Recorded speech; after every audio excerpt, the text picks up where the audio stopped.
La procesión del dolor. Tomaron, pues, a Jesús y le llevaron. Juan 19:16.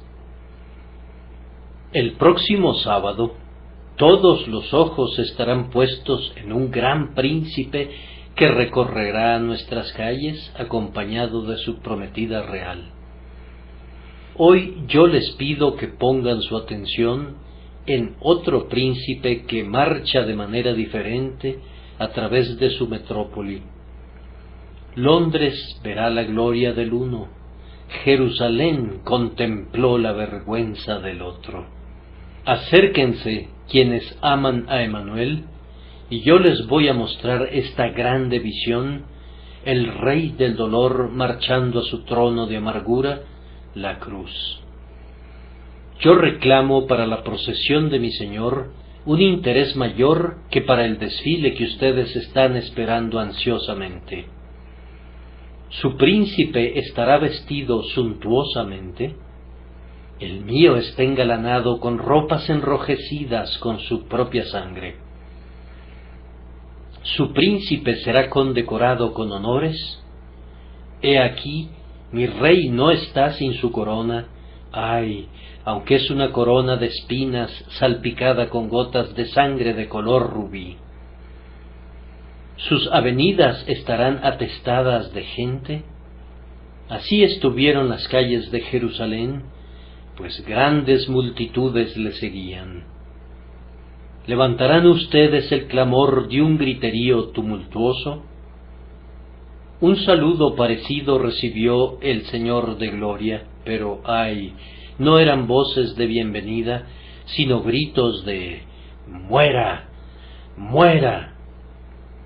Ustedes hacen ondear en lo alto sus pendones en torno al heredero del trono de Inglaterra, pero ¿cómo podrían rivalizar con el pendón de la Sagrada Cruz, llevada en aquel día por primera vez entre los hijos de los hombres? Por los miles de ojos que van a contemplar al joven príncipe, yo ofrezco las miradas de hombres y de ángeles.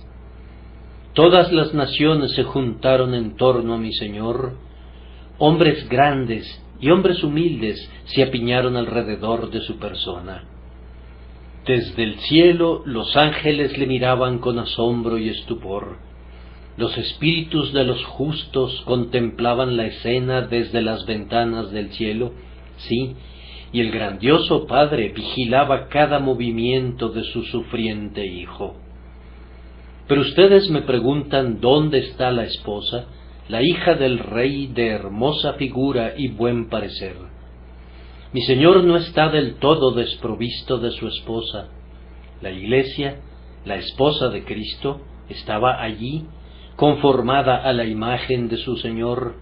Estaba allí, repito, en Simón, que llevaba la cruz, y en las mujeres que lloraban y se lamentaban. No digan que la comparación es forzada, pues en un momento voy a retirarla y voy a presentar el contraste. Concédanme al menos esta semejanza.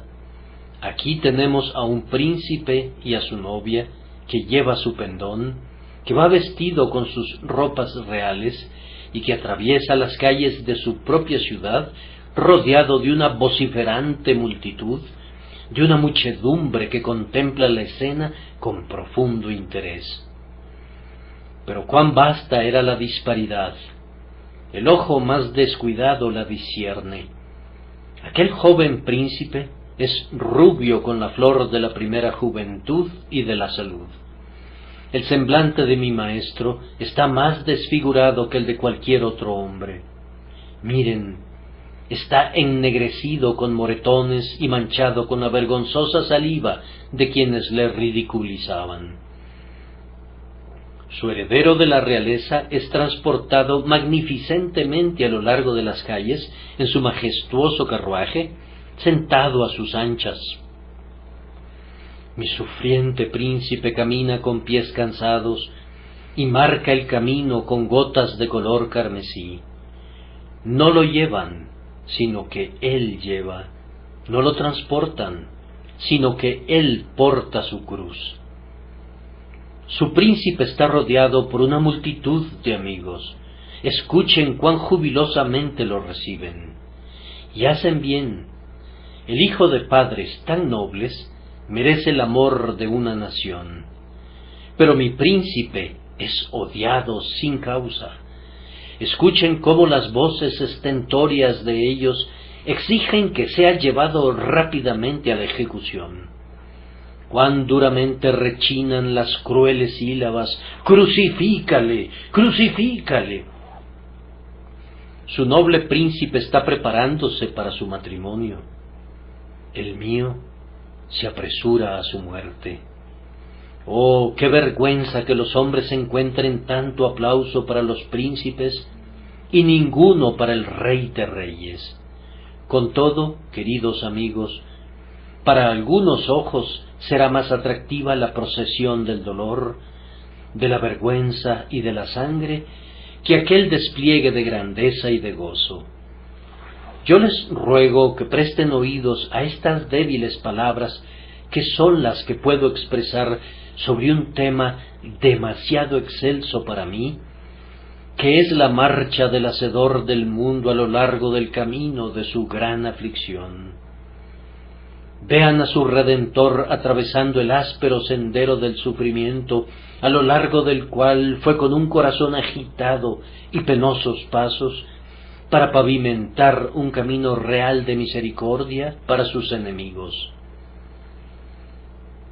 Después de que nuestro Señor Jesucristo fue formalmente condenado por Pilato, nuestro texto nos dice que le llevaron. Yo les invito que pongan su atención en Cristo cuando le llevan. Pilato, tal como les recordamos, mandó que azotaran a nuestro Salvador de acuerdo a la costumbre común de las cortes romanas. Los lictores ejecutaron su cruel oficio sobre sus hombros con varas y azotes, hasta que los latigazos alcanzaron el número completo. Jesús es formalmente condenado a la crucifixión, pero antes de que le llevaran, lo entregaron a los guardias pretorianos para que esos rudos legionarios le insultaran. Se dice que un regimiento germano estaba estacionado por aquellos días en Judea, y no me sorprendería que fueran los ancestros lineales de esos teólogos germanos de tiempos modernos que han escarnecido al Salvador, que han manipulado la revelación y escupido la vil saliva de su filosofía en el rostro de la verdad. La soldadesca se burló y le insultó de todas las maneras que la crueldad y el escarnio pudieron idear. La corona tejida de espinas, el manto de púrpura, la saliva y la caña con la que le golpearon y le desfiguraron, todas esas cosas marcaron el desprecio en el que tenían al Rey de los judíos. La caña no era un mero junco del arroyo, sino que era de un tipo más resistente con el que los orientales hacen con frecuencia bastones, por lo que los golpes fueron tanto crueles como insultantes. Y la corona no era de paja, sino de espinas, y por esto producía dolor, y era un escarnio emblemático. Cuando se hubieron burlado de él, le arrancaron el manto de púrpura que le habían puesto, y esa brutal operación le causaría mucho dolor.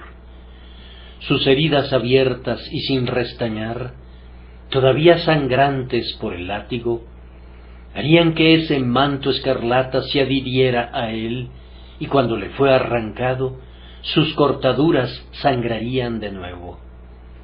No leemos que le quitaran la corona de espinas, y por tanto es sumamente probable, aunque no es absolutamente seguro, que nuestro Salvador la llevara a lo largo de la vía dolorosa, y que también la llevara sobre su cabeza cuando fue clavado en la cruz.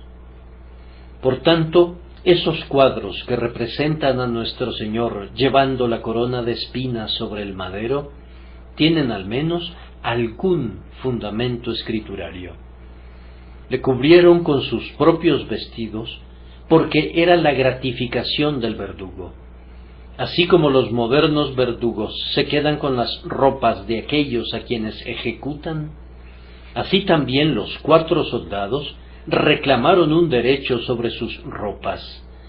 Le cubrieron con sus propios vestidos para que las multitudes pudieran discernir que se trataba del mismo hombre, del hombre específico que había profesado ser el Mesías. Todos nosotros sabemos que un vestido diferente levanta dudas a menudo con respecto a la identidad de un individuo. Pero, he aquí, la gente le vio en la calle no cubierto con un manto de púrpura, sino llevando su túnica, la cual era sin costura, de un solo tejido de arriba a abajo. De hecho, era la bata común de los campesinos de Palestina, y dijeron de inmediato: sí, es él, es el hombre que sanaba a los enfermos y que resucitaba a los muertos. Es el poderoso maestro que solía sentarse en la cima del monte, o que estaba en los atrios del templo y predicaba con autoridad, y no como los escribas. No puede haber ninguna sombra de duda de que nuestro Señor fue crucificado realmente y que nadie tomó su lugar. ¿Cómo le condujeron? No sabemos. Los expositores de la Iglesia Católica, que extraen el material de su prolífica imaginación para sus datos, nos dicen que tenía una cuerda alrededor de su cuello, con la cual le arrastraban con rudeza al madero. Esta es una de las más probables de sus conjeturas, puesto que no era inusual que los romanos condujeran de ese modo a los criminales al patíbulo. Sin embargo, nos importa mucho más el hecho de que siguió adelante con la cruz a cuestas. Esto tenía la intención de proclamar a la vez su culpa y de notificar su condenación. Usualmente el pregonero iba adelante con un anuncio parecido a este: este es Jesús de Nazaret, Rey de los judíos, quien por proclamarse rey y agitar al pueblo, ha sido condenado a morir. Esa cruz era una estructura pesada, no tan pesada, tal vez, como algunos cuadros quisieran representarla, pero aún así no era una carga liviana para un hombre cuyos hombros estaban en carne viva por los azotes del látigo romano. Él había estado sumido en agonía toda la noche. Había pasado las primeras horas de la mañana en casa de Caifás, y tal como se los describí el domingo pasado, había sido trasladado apresuradamente de Caifás a Pilato, de Pilato a Herodes, y de Herodes otra vez de regreso a Pilato.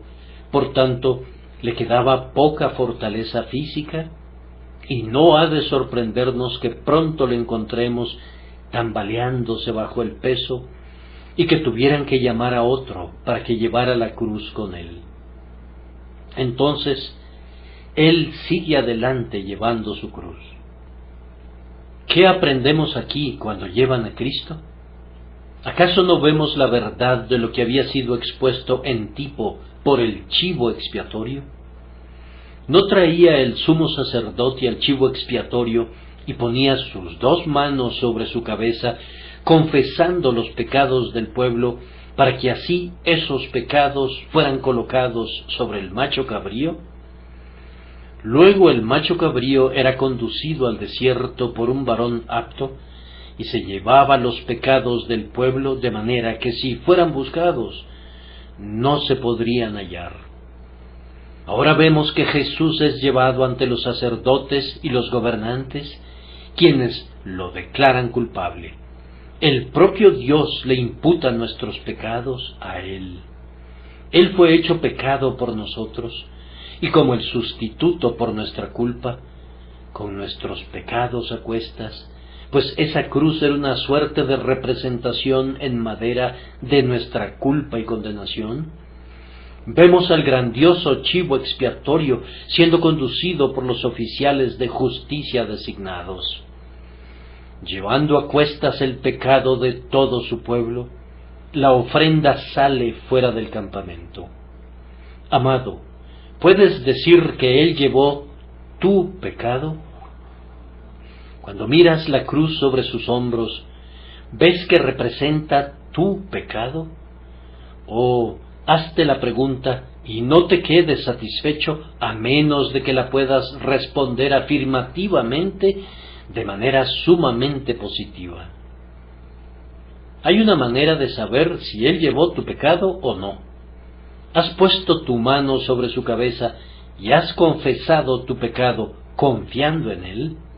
Entonces tu pecado no está en ti. No hay en ti ni una sola onza o dracma del pecado. Todo ha sido transferido a Cristo por bendita imputación, y Él lleva ese pecado a cuestas en la forma de aquella pesada cruz. ¡Qué dicha! ¡Qué satisfacción dará esto si podemos cantar! Mi alma vuelve su mirada para ver la carga que tú llevaste cuando te apresurabas al maldito madero, y sabe que su culpa estaba allí. No permitan que el cuadro se desvanezca mientras no hayan quedado satisfechos de una vez por todas de que Cristo era aquí su sustituto. Meditemos en el hecho de que Jesús fue conducido fuera de las puertas de la ciudad. Era el lugar común de ejecución. Ese pequeño montículo, que tal vez era llamado Gólgota, el lugar de la calavera, por su parecido con la coronilla de la calavera de un hombre, era el lugar común de las ejecuciones. Era uno de los castillos de la muerte. Allí almacenaba sus más lúgubres trofeos. Él era el macabro señor de ese baluarte. Nuestro grandioso héroe, el destructor de la muerte, enfrentó al león en su guarida, dio muerte al monstruo en su propio castillo y arrastró al dragón cautivo desde su propia guarida. Me parece que Muerte consideró que era un espléndido triunfo cuando vio al maestro empalado y sangrando en los dominios de la destrucción. No se imaginaba que la tumba iba a ser saqueada y que él mismo iba a ser destruido por ese Hijo del Hombre que era crucificado. ¿No fue conducido allá el Redentor para agravar su vergüenza? El Calvario era como nuestro Old Bailey, era el lugar de ejecución usual para el distrito. Cristo tenía que morir la muerte de un criminal, y tenía que ser sobre el patíbulo de un criminal, en el lugar donde horridos crímenes habían encontrado su debida recompensa. Esto añadía a su vergüenza, pero me parece que también en esto se acerca más a nosotros. Fue contado con los pecadores, habiendo él llevado el pecado de muchos y orado por los transgresores. Pero además, hermanos míos, yo creo que esta es la gran lección del hecho de que Cristo fuera inmolado afuera de las puertas de la ciudad. Salgamos, pues, a él, fuera del campamento, llevando su vituperio. Ustedes ven allá a la multitud que lo está sacando del templo. No le permiten que adore con ellos. El ceremonial de la religión judía le niega toda participación en sus pompas. Los sacerdotes le condenan a que nunca jamás vuelva a hollar los pisos santificados, a que nunca jamás mire los altares consagrados en el lugar de adoración de su pueblo. Lo exilian de su amistad también. Nadie se atreve ahora a llamarle amigo o a musitar una palabra de consuelo para él. Peor aún, es desterrado de su sociedad como si fuera un leproso cuyo aliento es infeccioso y cuya presencia propaga la plaga. Lo fuerzan a salir fuera de los muros y no están satisfechos hasta que se deshacen de su detestable presencia. Para él no tienen ninguna tolerancia. Barrabás puede quedar libre, el ladrón y el asesino pueden ser perdonados, pero para Cristo no hay ninguna palabra sino: quita de la tierra a tal hombre, porque no conviene que viva. Por tanto, Jesús es acosado para que salga de la ciudad, más allá de las puertas, con la voluntad y la fuerza de su propia nación. Pero él no sale en contra de su propia voluntad. Así como la oveja va tan voluntariamente al matadero como a los prados, así también Cristo toma alegremente su cruz y sale del campamento. Vean, hermanos, aquí tenemos un cuadro de lo que podemos esperar de los hombres si somos fieles a nuestro Maestro. No es probable que seamos capaces de adorar con la adoración suya. Ellos prefieren un ceremonial vistoso y pomposo, el oleaje de la música, el brillo de costosas vestimentas y el desfile de la erudición. Todas esas cosas tienen que ministrar grandeza a la religión del mundo, y así dejan fuera a los simples seguidores del Cordero. Los lugares altos de la adoración y honra terrenales no son para nosotros. Si somos fieles a nuestro Maestro, pronto perderemos la amistad del mundo. A los pecadores les parece que nuestra conversación es desagradable. Los carnales no tienen ningún interés en nuestras ocupaciones. Las cosas que apreciamos son escoria para los mundanos, mientras que las cosas preciosas para ellos son despreciables para nosotros. Ha habido épocas, y esos días podrían regresar, cuando la fidelidad a Cristo ha conllevado la exclusión de lo que se llama sociedad. Aún ahora, en gran medida, el verdadero cristiano es como un paria más bajo que la casta más baja en el juicio de algunos. En días pasados el mundo ha considerado que matar a los santos era prestar un servicio a Dios.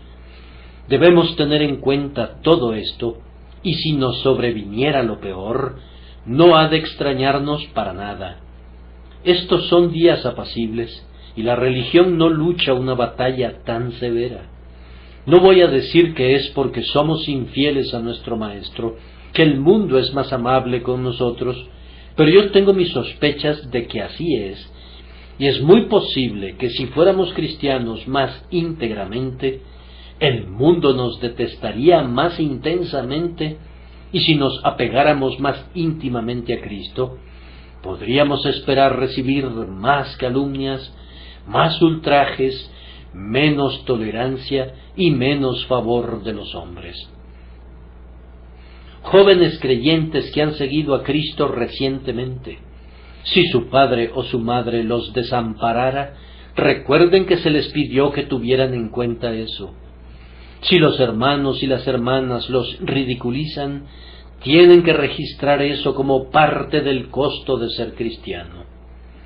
Obreros piadosos, si sus patronos o sus colegas les arrugan el entrecejo, esposas, si sus esposos las amenazan con echarlas fuera, recuerden que fuera del campamento era el lugar de Jesús y fuera del campamento es el suyo. Oh, ustedes, hombres cristianos, que sueñan con adaptarse a las circunstancias, que buscan ganar el favor del mundo, yo les suplico que desistan de un curso tan peligroso. Nosotros estamos en el mundo, pero no debemos ser nunca de él. No hemos de estar recluidos como monjes en el claustro, sino que hemos de estar separados como judíos entre los gentiles, hombres, pero no de los hombres, ayudando, asistiendo, ofreciendo amistad, enseñando, consolando, instruyendo, pero sin pecar, ya sea para evitar un ceño fruncido o para ganar una sonrisa. Entre más manifiestamente haya una gran cima entre la Iglesia y el mundo, mejor será para ambos. Será mejor para el mundo, pues será advertido mediante eso, y será mejor para la Iglesia, pues será preservada mediante eso. Vayan ustedes, entonces, como el Maestro, esperando ser ultrajados, esperando ganar una mala reputación y recibir la censura. Vayan ustedes fuera del campamento como él. Contemplemos ahora por unos momentos a Cristo llevando su cruz. Creyente, yo te he mostrado tu posición, permíteme mostrarte ahora tu servicio. Cristo sale del pretorio de Pilato con el pesado madero a cuestas, pero debido al cansancio viaja lentamente y por su extenuada apariencia, sus enemigos, urgidos de su muerte y medio temerosos de que pudiera morir antes de llegar al lugar de la ejecución, permiten que otro comparta su carga. El corazón de los impíos es cruel, y como no pueden perdonarle las agonías de morir en la cruz, le exoneran de la labor de cargar con ella. Colocan la cruz sobre Simón, un cirenaico que venía del campo. No sabemos de qué color pudiera haber sido el rostro de Simón, pero muy probablemente era negro. Simón era africano, provenía de Cirene. ¡Ay, pobres africanos! Ustedes han sido obligados a llevar la cruz aún hasta ahora. Salve, despreciados hijos del sol, ustedes siguen inmediatamente al Rey en la marcha de la aflicción. No estamos seguros de que Simón fuera un discípulo de Cristo, pudiera haberse tratado de un amigable espectador. Sin embargo, uno pensaría que, de ser posible, los judíos seleccionarían naturalmente a un discípulo. Recién llegado del campo, sin saber qué estaba sucediendo, se unió a la turba y le hicieron llevar la cruz.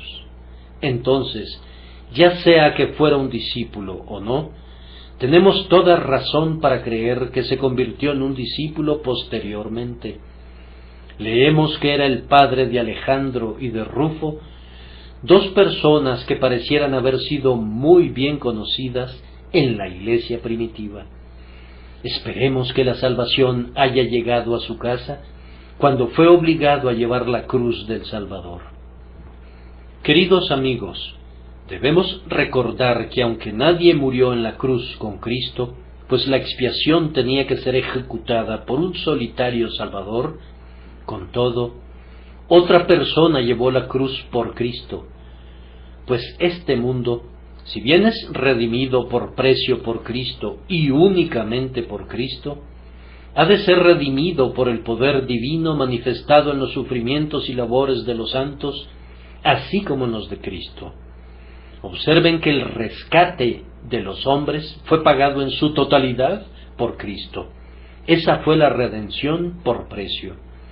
Pero se necesita poder para derribar esos ídolos, para vencer a las huestes del error.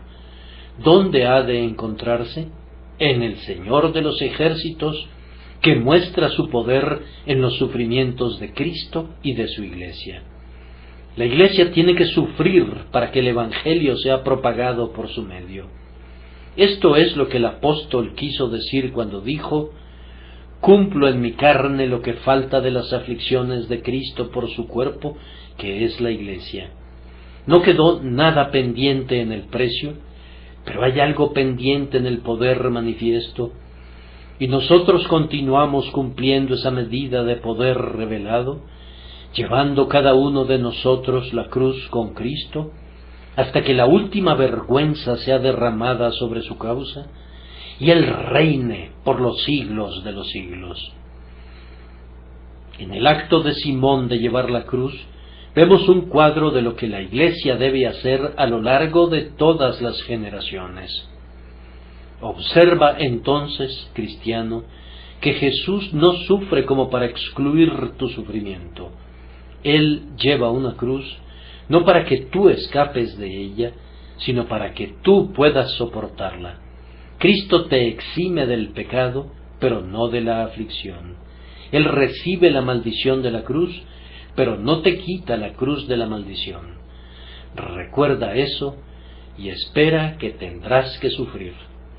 Amados, Consolémonos con este pensamiento, que en nuestro caso, como en el de Simón, la que llevamos no es nuestra cruz, sino la cruz de Cristo. Cuando te molesten por tu piedad, cuando tu religión acarree la tribulación de crueles burlas contra ti, entonces recuerda que no es tu cruz, sino la cruz de Cristo, y cuán deleitable es llevar la cruz de nuestro Señor Jesús. Tú llevas la cruz detrás de Él. Tienes una bendita compañía. Tu senda está marcada con las huellas de tu Señor. Si te fijas, ahí, en ese pesado madero, está la seña de su hombro enrojecido con sangre. Es su cruz, y Él va delante de ti como un pastor va delante de sus ovejas. Toma tu cruz cotidianamente y síguele. No te olvides tampoco de que tú llevas esta cruz en sociedad. Algunos comentaristas opinan que Simón solo llevaba un extremo de la cruz y no toda ella. Eso es muy posible. Cristo pudo haber llevado el extremo más pesado contra la viga transversal, y Simón pudo haber llevado el extremo más liviano. Ciertamente así sucede contigo. Tú solo llevas el extremo liviano de la cruz. Cristo llevó el extremo más pesado. Su camino fue mucho más áspero y más oscuro que el mío. Cristo, mi Señor, sufrió. ¿Y he de quejarme yo?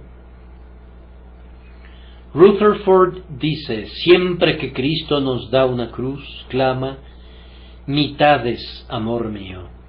Otros opinan que Simón llevó toda la cruz. Si él llevó toda la cruz, con todo, solo cargó con su madera.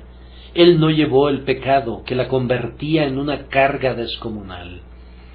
Cristo solo transfirió a Simón la estructura externa, el simple madero, pero la maldición del madero, que era nuestro pecado y su castigo, descansaba todavía sobre los hombros de Jesús. Querido amigo, si tú piensas que sufres todo lo que un cristiano puede sufrir, si todas las olas de Dios pasan sobre ti, con todo, recuerda que no hay ni una sola gota de ira en todo tu mar de aflicción. Jesús fue el blanco de la ira. Jesús cargó con el pecado, y ahora todo lo que tú soportas es sólo por su causa, para que seas conformado a su imagen y puedas ayudar a recolectar a su pueblo en su familia. Aunque Simón llevó la cruz de Cristo, él no se ofreció a hacerlo voluntariamente, sino que lo obligaron a hacerlo. Me temo, amados, me temo que la mayoría de nosotros, si la llevamos alguna vez, la llevamos por compulsión. Al menos cuando cae por primera vez sobre nuestros hombros no nos gusta y nos alegraría huir de ella, pero el mundo nos obliga a llevar la cruz de Cristo. Siervos del Señor, acepten alegremente este peso. No creo que debamos buscar una persecución innecesaria. El hombre que provoca a propósito el disgusto de otras personas es un necio y no merece ninguna piedad. No debemos fabricarnos nuestra propia cruz. Que no objeten nada sino tu religión, y entonces, si eso los ofende, que se ofendan. Es una cruz que debes llevar jubilosamente. Aunque Simón tuvo que llevar la cruz por poco tiempo, eso le dio un honor duradero. Yo no sé qué distancia había desde la casa de Pilato hasta el monte de la condenación. Los católicos romanos pretenden saberlo. De hecho, ellos conocen el lugar preciso en que Verónica enjugó el rostro bendito con su pañuelo y encontró su imagen impresa en él. Saben también muy bien dónde no se hizo eso. De hecho, saben el lugar preciso donde Jesús se desmayó. Y si van a Jerusalén, pueden ver todos estos diferentes lugares, con solo que lleven con ustedes suficiente credulidad. Pero el hecho es que la ciudad ha sido tan arrasada y quemada y arada, que hay poca oportunidad de identificar cualquiera de esas ubicaciones, con la excepción, pudiera ser, del Monte Calvario, que por estar afuera de los muros es posible que permanezca todavía. La Vía Dolorosa, como la llaman los católicos romanos, es hoy día una calle larga, pero pudo haber tenido solo unas cuantas yardas de longitud. Simón tuvo que llevar la cruz solo un poco de tiempo, pero su nombre está en este libro para siempre y podemos envidiarle su honor. Bien, amados, la cruz que tenemos que llevar es solo por poco tiempo a lo sumo. El sol subirá y bajará por el monte unas cuantas veces. Unas cuantas lunas más crecerán y menguarán, y entonces recibiremos la gloria. Porque estas leves tribulaciones momentáneas no son comparables con la gloria venidera que en nosotros ha de manifestarse. Deberíamos amar la cruz y considerarla como muy preciada porque produce en nosotros un cada vez más excelente y eterno peso de gloria. Cristianos, ¿rehusarán ser portadores de la cruz por Cristo? Me avergüenzo de algunos cristianos profesantes. Estoy intensamente avergonzado de ellos. Algunos de ellos no tienen ninguna objeción de adorar con una congregación pobre hasta que se vuelven ricos y entonces de veras tienen que irse con la iglesia del mundo para mezclarse con la moda y la nobleza. Hay algunos que cuando tienen compañía guardan silencio y no dicen nunca ni una sola palabra en favor de Cristo. Toman las cosas con mucha delicadeza. Piensan que es innecesario ser soldados de la cruz. El que no toma su cruz y sigue en pos de mí, dice Cristo, no es digno de mí. Algunos de ustedes no quieren bautizarse porque piensan que la gente dirá, él es un profesante, cuán santo debería ser. Me alegra que el mundo espere mucho de nosotros y que nos vigile estrechamente. Todo esto es una traba para nosotros y un medio para que nos mantengamos más cerca del Señor. Oh, ustedes que se avergüenzan de Cristo, ¿cómo pueden leer este texto? El que se avergonzare de mí y de mis palabras, de éste se avergonzará el Hijo del Hombre cuando venga en su gloria y en la del Padre y de los santos ángeles. ¿Ocultar su religión? ¿Cubrirla con un manto? Dios no lo quiera. Nuestra religión es nuestra gloria. La cruz de Cristo es nuestra honra, y aunque no hacemos alarde de ella ostentosamente como los fariseos, no debemos ser jamás tan cobardes como para ocultarla. Salid de en medio de ellos y apartaos, dice el Señor, y no toquéis lo inmundo. Tomen su cruz y salgan fuera del campamento, siguiendo a su Señor aún hasta la muerte. Tengo ahora un tercer cuadro que presentar a ustedes: Cristo y sus enlutados. Mientras Cristo iba a lo largo de las calles, una gran multitud miraba. En la multitud había un pequeño número de mujeres de buen corazón, probablemente algunas que habían sido sanadas o cuyos hijos habían sido bendecidos por él. Algunas de ellas eran personas de considerable distinción. Muchas de ellas le habían ministrado de su dinero.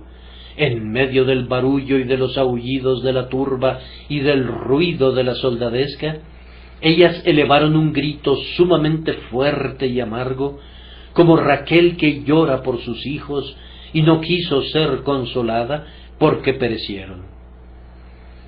La voz de la simpatía prevaleció sobre la voz del escarnio. Jesús hizo una pausa y dijo: Hijas de Jerusalén, no lloréis por mí, sino llorad por vosotras mismas y por vuestros hijos. La pena de estas buenas mujeres era una pena muy apropiada. Jesús no la prohibió de ninguna manera.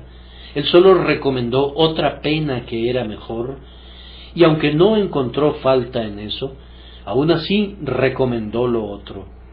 Permítanme mostrarles lo que pienso que quiso decir. El domingo pasado me hicieron este comentario: si la historia de los sufrimientos de Cristo se hubiera contado con respecto a cualquier otro hombre, toda la congregación habría estado sumida en llanto. Algunos de nosotros, en verdad, confesamos que si hubiéramos leído esta narración del sufrimiento en una novela, habríamos llorado copiosamente, pero la historia de los sufrimientos de Cristo no causa la conmoción y la emoción que uno esperaría. Ahora, yo no estoy seguro de que debamos culparnos por esto. Si lloráramos por los sufrimientos de Cristo de la misma manera que lamentamos los sufrimientos de otro hombre, nuestras emociones sólo serían naturales y pudiera ser que no produzcan ningún bien. Serían muy apropiadas, muy apropiadas. Dios no quiera que les pongamos un alto, excepto con las benévolas palabras de Cristo: hijas de Jerusalén, no lloréis por mí. La manera más escrituraria de describir los sufrimientos de Cristo no es esforzarse por despertar la simpatía por medio de descripciones de vivos colores de su sangre y heridas. Los católicos romanos de todas las épocas han influido de esta manera en los sentimientos de la gente, y en cierta medida el intento es encomiable, pero si todo va a terminar en lágrimas de compasión, no se haría ningún bien. Yo he oído de sermones y he estudiado obras escritas por autores católicos sobre la pasión y la agonía, que me han provocado copiosas lágrimas, pero no estoy convencido de que toda la emoción haya sido benéfica. Yo les muestro un camino mucho más excelente. Entonces, queridos amigos, ¿cuáles deberían ser las penas provocadas por una visión de los sufrimientos de Cristo?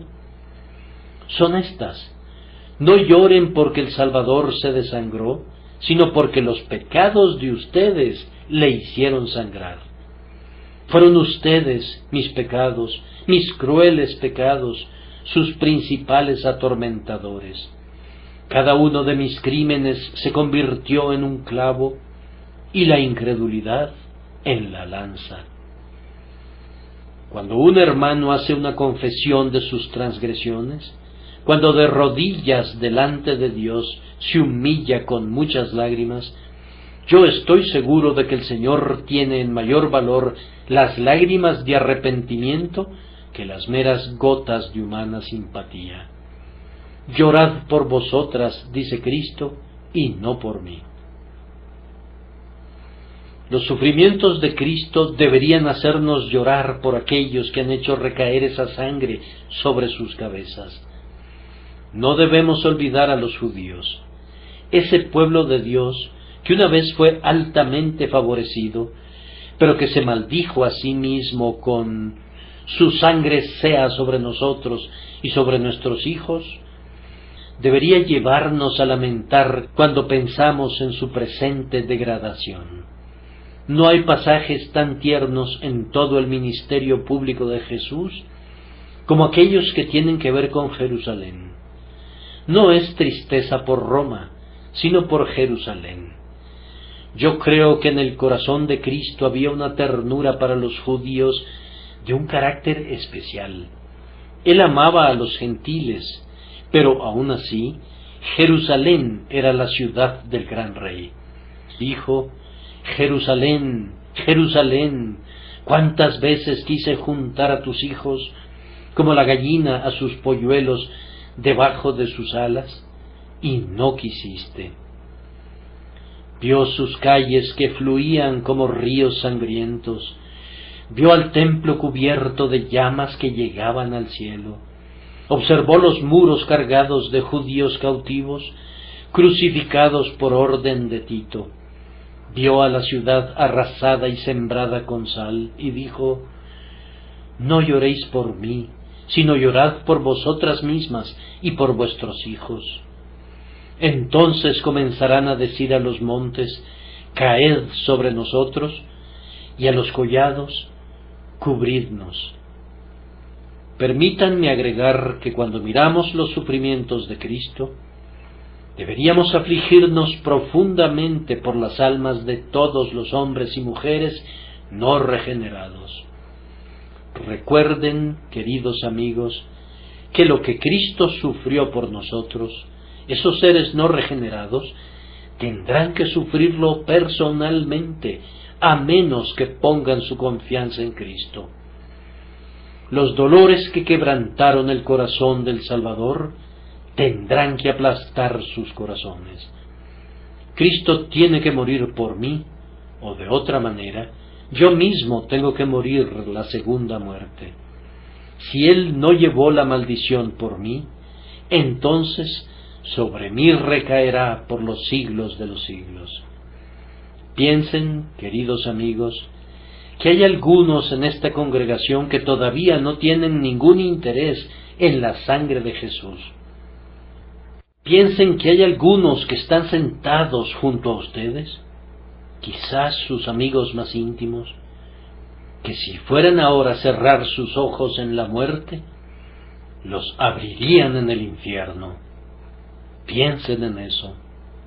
No lloren por él, sino por esos otros. Tal vez se trate de sus hijos, los objetos de su más caro amor, sin ningún interés en Jesucristo, sin Dios y sin esperanza en el mundo. Ahorren sus lágrimas para ellos. Cristo no les pide ninguna simpatía para Él mismo. Piensen en los millones de almas en este tenebroso mundo. Se calcula que un alma pasa del tiempo a la eternidad cada vez que el reloj hace tic-tac. La familia del hombre se ha hecho ahora tan numerosa que hay una muerte cada segundo. Y cuando sabemos cuán pequeña proporción de la humanidad ha recibido aún nominalmente a la cruz, y no hay otro nombre bajo el cielo dado a los hombres en que podamos ser salvos, oh, cuán negro pensamiento atraviesa nuestra mente. Qué catarata de almas inmortales se desploma al abismo cada hora. Bien podía decir el Maestro, no lloren por mí, sino por ustedes. Entonces, ustedes no sienten ninguna verdadera simpatía por Cristo, si no sienten una sincera simpatía por aquellos que quisieran ganar almas para Cristo.